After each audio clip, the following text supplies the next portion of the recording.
محترم ناظرین، السلام علیکم ورحمۃ اللہ وبرکاتہ۔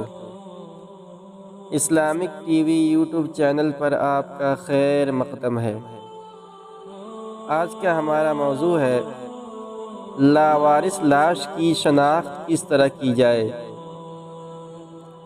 ایک صاحب کا سوال ہے کہ اگر کوئی لاش اس حالت میں ملے کہ جس پر مسلم یا غیر مسلم ہونے کی کوئی علامت موجود نہ ہو تو ایسی لاش کے ساتھ کیا معاملہ کیا جائے؟ مطلب اسے مسلمان سمجھ کر نہلایا کفنایا جائے گا اور دفنایا جائے گا یا اس کے ساتھ کیا معاملہ کیا جائے گا؟ الجواب باللہ التوفیق۔ اگر کسی لاش کی شناخت نہ ہو سکے کہ وہ مسلم ہے یا غیر مسلم، مسلم ہونے کی علامت یہ ہے ختنہ کا ہونا، زیر ناف بالوں کی صفائی کا ہونا، داڑھی کا ہونا، اسلامی لباس میں ہونا یا بالوں میں مہندی کا کلر وغیرہ وغیرہ۔ غیر مسلم ہونے کی علامت یہ ہے جیسے عورت کی پیشانی پر سندور یا بلیاں کا ہونا، گلے میں منگل ستر کا ہونا، مرد کا غیر مختون ہونا، داڑھی کا نہ ہونا، پیشانی پر مخصوص نشان یعنی تلک کا لگا ہوا ہونا یا ہاتھ اور گلے میں خاص قسم یعنی لال پیلے دھاگے یا چین کا ہونا وغیرہ وغیرہ۔ تو ایسی صورت میں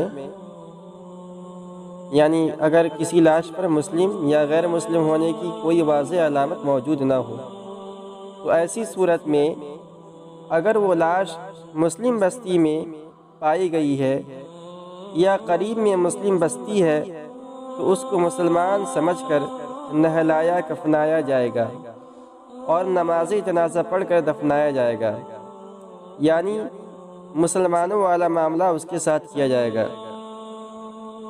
اور اگر لاش غیر مسلم بستی میں پائی گئی یا قریبی علاقے اور بستی غیر مسلم ہے تو اسے غیر مسلم سمجھا جائے گا اور غیر مسلموں کے حوالے کر دیا جائے گا۔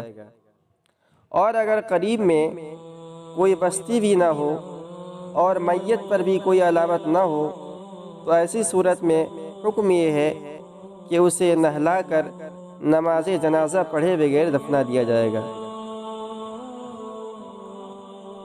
آج کل کے ہمارے ترقی یافتہ زمانے میں اگر معاملہ گمبھیر ہو تو D N A, finger prints, body scanner, blood group اور انسانی باڈی انالائسس کرنے کی مروجہ جدید ترین ٹیکنیک والی مشینوں کے ذریعے ماہر اطباء سے مذہبی اور نسلی تحقیقات کی جا سکتی ہے اور اسے بنیاد بنا کر اس لاش کے مسلم یا غیر مسلم ہونے کا بھی فیصلہ کرنا درست ہے۔ واللہ اعلم بالصواب۔